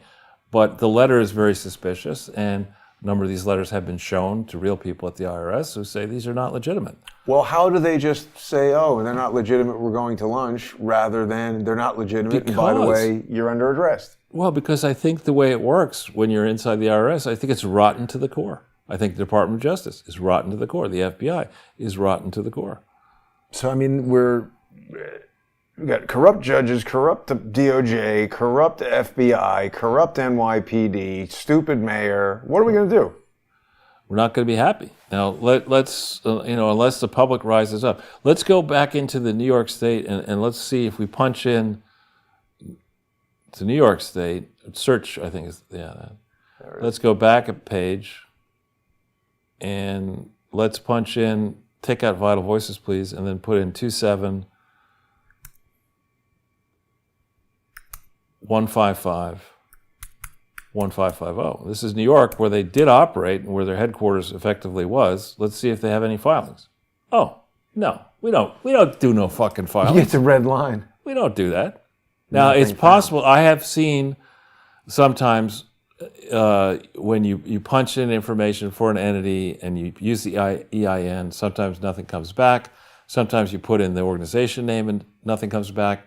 This was merged into, in theory, the Bill Hillary and Chelsea Clinton Foundation, which was never lawfully organized or operated. But shouldn't that EIN take you to a thing that tells you that? It should, but it doesn't. In this place where Tish James, has a special department of prosecuting the Trump family. Yeah. Anybody who might rise up and try to challenge the deep state. I mean, you're going to be challenged by Tish James, the Attorney General, but On this stuff, we let it roll. And she's not even running for governor in order to be able to do that. It's a full-time ball-busting operation. That's right. We got some chops to bust. So what I wanted to do actually is get the MOU. I was looking for that. Do we have that? Well, if you punch 2005 one? Not the 5 MOU. I'm talking about the 2008 MOU. How do we find it? Just put in Judicial Watch 2000 MOU Clinton Foundation. You should get to it. Or I know how to do it. Actually, here's the way we can do it. If we go into WikiLeaks, Podesta,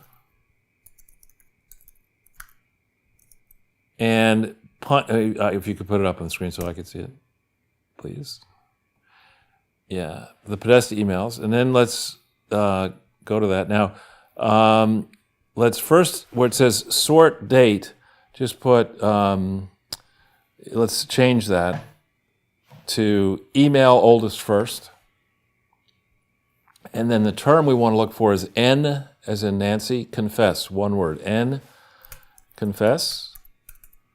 And let's see what happens. Okay, an MOU from the Wayback Machine. Wow. Isn't that magic? Let's hit that. Well done, Charles. Okay. Where's the thing where it says attachment?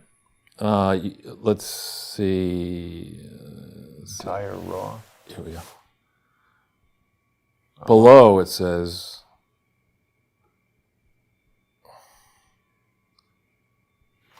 Let's see if this is still working.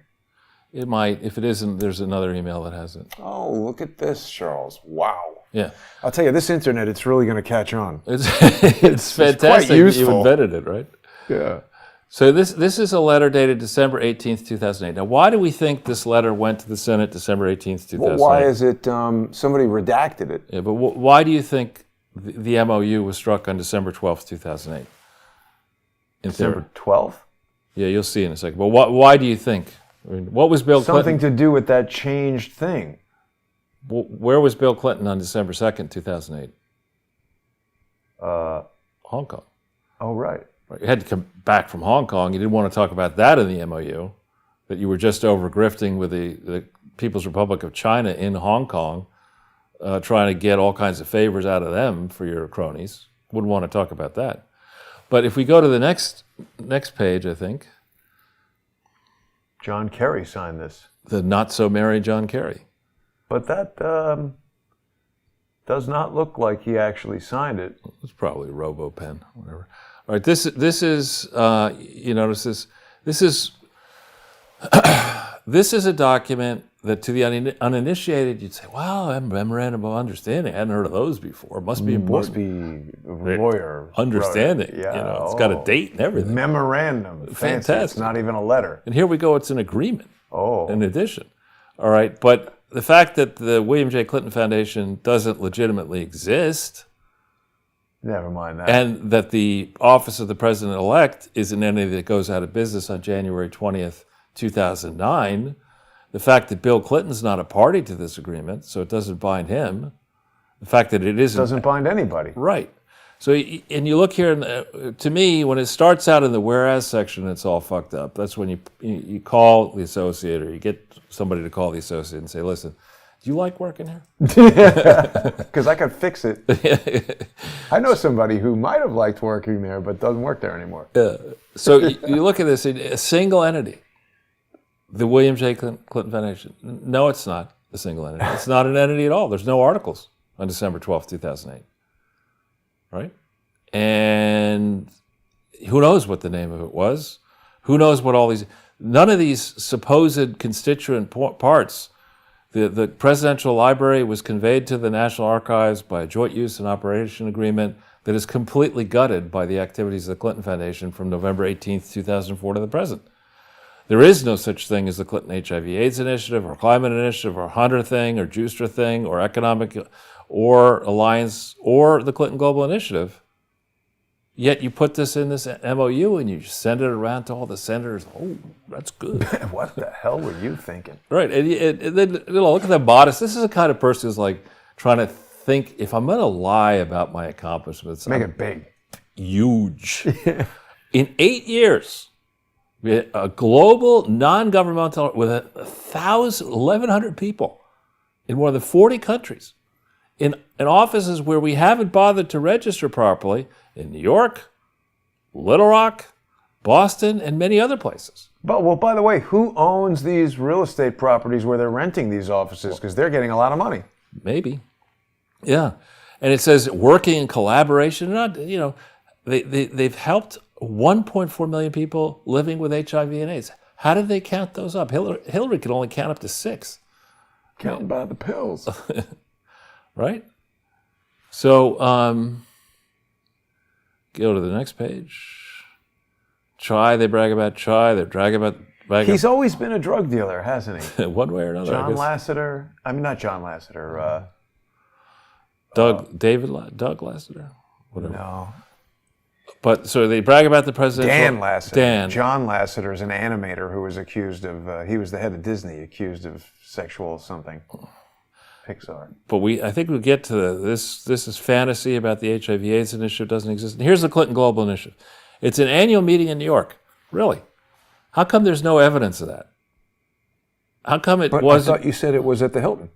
I'm saying you can't in New York, as you learn when Tish James wants to go. Oh, right, that's a thing. They have to be registered to do that in New York. Right. So how did they do that? They just said, fuck that. I mean, why do I care about New York? I'm a senator from New York. Why do I care about Tish them? James wrote that letter to Black Lives Matter. I guess she's saying, well, this was years before I was here. She can't go back and process everything. Well, if you're going to argue that CGI was operating back in 2004 when they secured the ICON address for ClintonGlobalInitiative.org, if you're going to, they did that in November 15th, I think, 2004.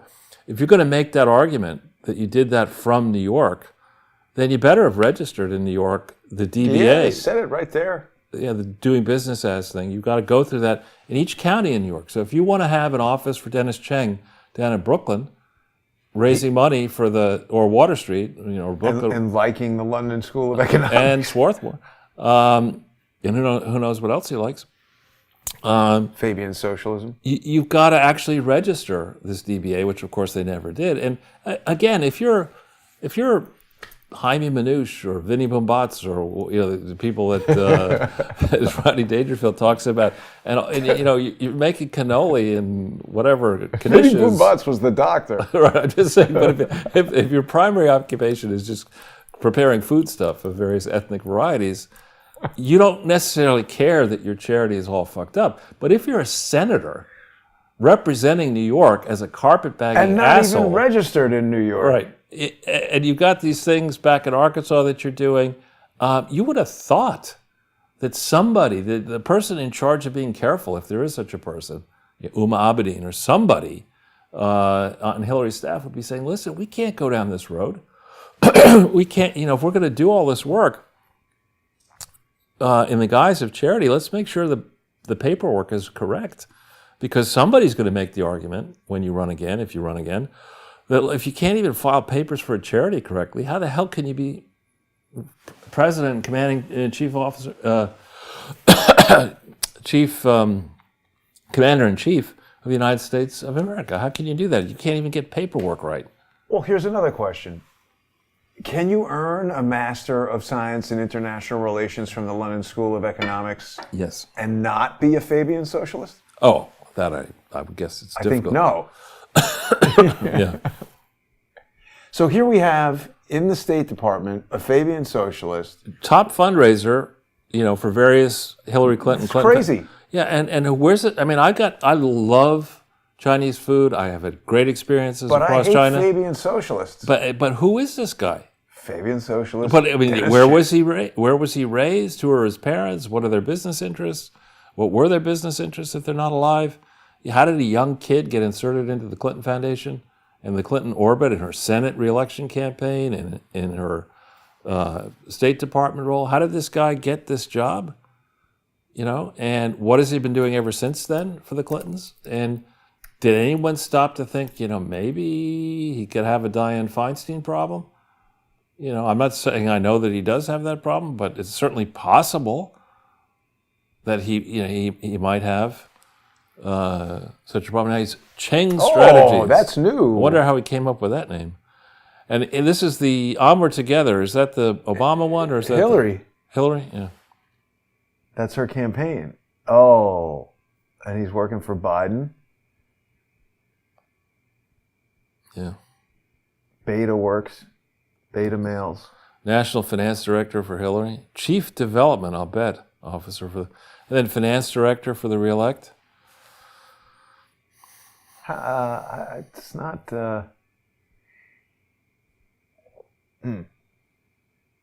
How does he get into Spanish, I wonder? Any college or high school in the United States. But yeah, where are we seeing... So if he went to Swarthmore, where did he go to grade school? I mean, I think he went to grade school in Hong Kong. Okay, so there you go. I may be wrong, but... And again, I mean, there are plenty of patriotic, millions perhaps, of patriotic Americans of Chinese descent. I don't have a problem with him being Chinese. I don't like the Fabian socialist part. Yeah. Scovelli says cheap Chinese food can do a number on you, Charles. I agree. Any Chinese food. No, good Chinese food is good. Now, was there another one that we passed over? There was a memo, I think, that... From this? Not from that, but the four that we sent. Well, we have this thing. Not we've been through that in detail, but what about if you lose this? This. We talked about that one. We did. This says well, we didn't really. This is an internal memo that brags that chai is founded by Bill Clinton in 2002. Now, there's no evidence of that. There is no chai in the United States. Bragging is not evidence. Right. And then, but it says they started its first program treating HIV/AIDS in Africa and the Caribbean. Now, again, it's very sloppy. If I say to you, Jason, you know what I'm going to do is I manufacture paper airplanes and UFOs. Right. And you put that together, and I'm there with my paper airplane, and I can make a paper airplane, but I can't do the UFO part. But you put them together. Technically, I'm right. You know, I do make the paper airplane part of it. Treating HIV by 2002 was not all that exciting. I mean, it was people knew that antiretroviral drugs, branded and maybe generic, under the care of a doctor, would extend a patient who had not yet gotten fully blown into AIDS, would extend that person's life to the point, even by 2002, where you might die of something other than HIV turning into AIDS. So to go around, as the Clinton Foundation does in 2005 in its main 990, bragging that they contributed to Clinton Foundation AIDS initiative, not even HIV, is rubbish. But there's no way they legitimately started anything in Africa and the Caribbean, and they keep talking about the Caribbean. I don't think the Bahamas is in the Caribbean. I may be wrong. Isn't it? It's right now. No, I think the Caribbean's below. And I may be wrong on that. But look at this, Jason. 2004, they're bragging that Chai partners with Unitate. Okay, when was Unitate established? I don't know. September 19th, 2006. So to partner with it in 2004 is not so easy. It does. It says the Bahamas, Caribbean Islands.com. No, maybe I'm wrong. Country in the Caribbean, Bahamas. But, okay, I'm wrong. Occasionally I'm wrong. That's a little correction. I should have known that because I've been there about 50 times, but it's a nice place. Anyway, so they say they start stuff with Unitate. That's not something that actually happened in 2004 or 2005. Unitate did not exist until 2006, September. Sarkozy. And then they say, because we're going to fight HIV and AIDS, we're going to go after malaria. I mean, there's nothing in the actual Articles of Incorporation for the Clinton Foundation HIV/AIDS initiative that says anything about malaria. And it's different. You can't say, well, my specific purpose is to fight HIV and AIDS, but, I got tired of that, so I'm going to do malaria now. We got malaria, take this. Didn't work, doesn't matter. You're going to die anyway. And here, now we're into, with Bill Gates, I should say Foundation uppercase, they expand to roll out vaccines quicker and more effectively.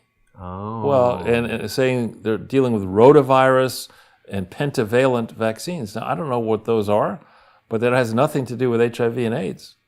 And now you're into Ebola in 2014. I mean, you're not allowed to do that technically as a charity. You're supposed to What say, if they're just an antiviral charity? whatever we do, we do. We do what we want to do. That's what we do. We're going viral. And let's look further down. These are Bill some Clinton's hashtag going antiviral. past missions. Begins to help the Asiatic countries fight HIV/AIDS before it become an epidemic. I mean, now we're into, this is the kind of student who says, you know what, on the first page they might check the spelling and grammar, but by the third and fourth they're not page, even reading fuck it anymore. that. I mean, this is not even in English, and it's just also not true. China, certainly in India, HIV and AIDS was a problem by 2004. And to say they're partnering with African nations, It's vague. you can't do that. If you're a charity, you shouldn't be acting as an agent Of a country. of a country. Now, chai brings child diarrhea into its focus. Oh, Boy. really? So, I mean, this is most unimpressive. Let's just put it that way. I mean, and this is not Charles harshing on chai. This is chai bragging about itself and lying its ass off. I mean, and this, I don't know if our magaziner today still has any authority, but certainly in 2016, he had authority. Vast power, frankly, over chai. It was his baby. Still there.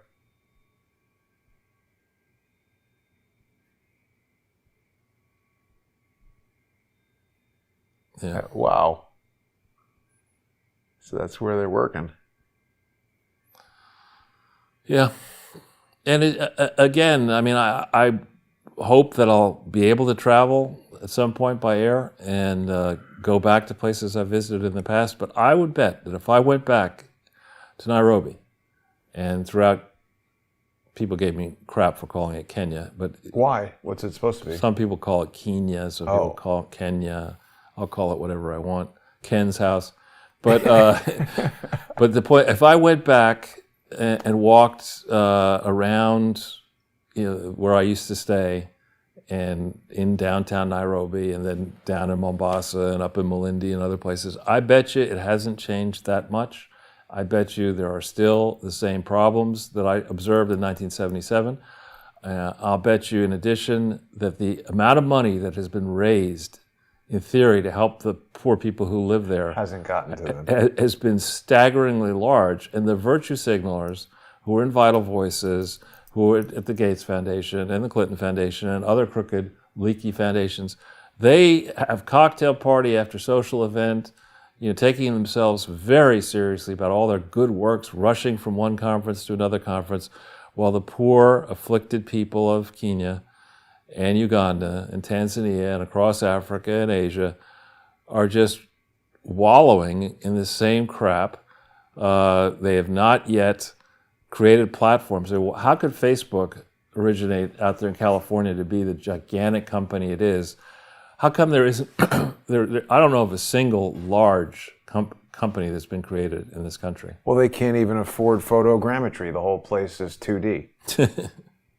Yeah, it's interesting how Google sometimes makes it 3D, and I don't think Nairobi, Kenya is a particularly strategic thing, but... Well, it's it used to be a nice place. There's a train station, yeah.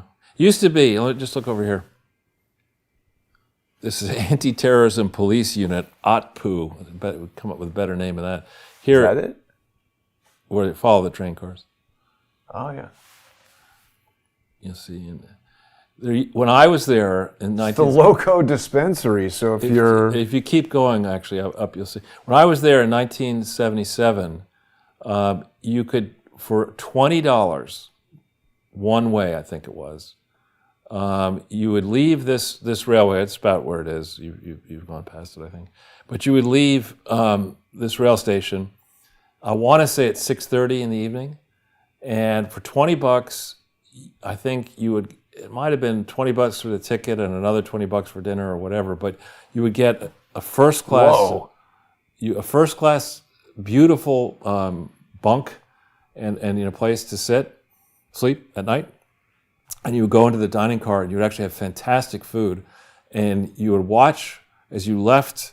This is in November when I did it, November and December, I think.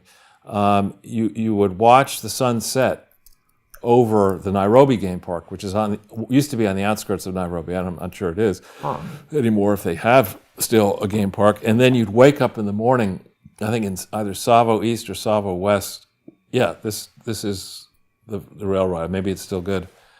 But, I mean, look at that train station. Doesn't look That's good. Probably a recent picture. Doesn't look good at all. Tell me where... It looks like a horse stable. Right, but where... Think about how much money has gone to various projects to, in theory, help this country, and how much has been skived off. Look at these kids running. That doesn't seem safe. Well, I'm not to mention, there are lions over there. It's like... Wow, what... The Jumbo The Deluxe. Jumbo. Jumbo means hello. Oh, the Jumbo. What does it mean? Hello. Huh. So that's the train, the And Jumbo that's Mombasa. Deluxe? No, I forget the name. But before you get into Mombasa, which used to be, it's actually a very ancient port that the Arab slave traders and other traders sailed all from south of Kenya up the coast there of East Africa, and then around Saudi Arabia and the Middle Eastern countries. Oh, yeah, this is what it was like. It was really very old school and pretty. And you would go to sleep, and then you wake up around 6 or 5:30 to go through sunrise in this other game park where you would see stuff. There's the dining car. Yeah, it's exactly as I remember it. Very nice. Looks nice. And a real treat. So, I mean, it wasn't like... It's like Murder on the Orient Express. Well, or $20 something. in 1977 was, I don't know, $100 today or $150 today. You walk in there like, phone call for Roger Thornhill. No phones. No Well, something from a Hitchcock movie would happen on this train. Right. Pretty interesting, Charles. Yeah. Maybe they have redone the train station. That looks like a new train station. Train travel in Kenya, Nairobi to Mombasa. I mean, that's certainly a new train station. That was not the way modern. it was. But the train cars, they did. Doesn't look much better. Let's spend money on the thing, but not the train. Yeah. Narrow gauge. Oh, look, this Lunatic then it was Express. replaced by a fast daytime built by the Chinese. Uh-huh. Not surprising. They probably owe them money for that. Right? Exactly. Debt diplomacy, I think, is a pretty common thing we've heard a lot about. Right, but you see, we go to the old yellers. We see, and I'll call Elizabeth Warren an old yeller because she is old and she is a yeller. I mean, Bernie's yelling about income inequality and wealth inequality, and now this Joe Ron is yelling about voting rights inequality, and Fauci is forgot to yelling talk about Fauci. There you go again, Rand Paul. Everything you just said is a lie. I won't address it directly. I'll just say it's a lie. Dr. Fauci, how did you make it here in Jason's apartment? Yeah. You're quite versatile. But nothing's going to happen to him, I don't think. I don't know. I hope something untoward happens to him. It's a disaster what this guy's done. It was quite a lot of information today, Charles. Anything else we want to cover? Not really. I just I want to make just one final point, which is that in the business world, I joked about Procter & Gamble, but when you're investing money in a company, you're doing it because you want to get back more money. Right. That's the basic idea of investing. Give somebody It's not this, fair, Charles. get back more than you gave them. Because many times you give money to somebody you think is great. Turns out that Elizabeth Holmes is a Theranos schmuck. She got And convicted. she stole your money. So you're going to lose money. You can't always make money. You're going to give money to Procter & Gamble. It could go down the toilet temporarily. That's why they put the gamble part in there. That's right. Procter & Gamble. That's what you're doing. So, but everyone should understand that the business of investing is one in which you can lose the money that you give. Right. That you invest. And while CEOs of companies do like to brag about the service to society and this and that. Everybody understands they're trying to make more money for themselves and their shareholders. On the other hand, people who, quote, dedicate their lives to public service, as Bill Clinton and Hillary Clinton and now their spawn, Chelsea, brag about and everything they do, they always say, Chelsea, I don't need more money. I mean, I don't understand. She doesn't care about money. I don't care about money. She has all the money she needs. Why would I do that? I just go to the foundation, they give me a bag. Yeah, unlimited. Give me another bag.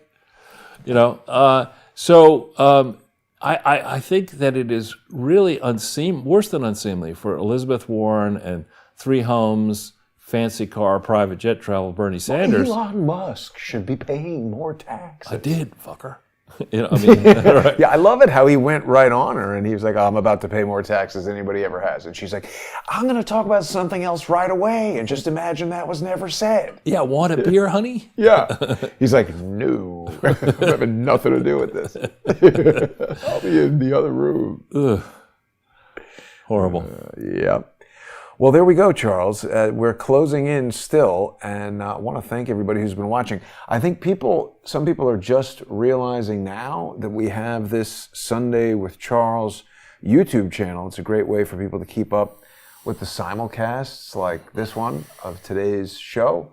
But also, you can find some of the older episodes there. I've recently restored your visit to the Chappaqua Data Center with Oh No, Mrs. Bill. But when people tap on the videos tab here, I mean, if you scroll back, there's kind of a lot of important videos that I've restored here. A lot of people constantly trying to destroy Crowdsource the Truth. So if people want to see, our January 6th video, that's been restored.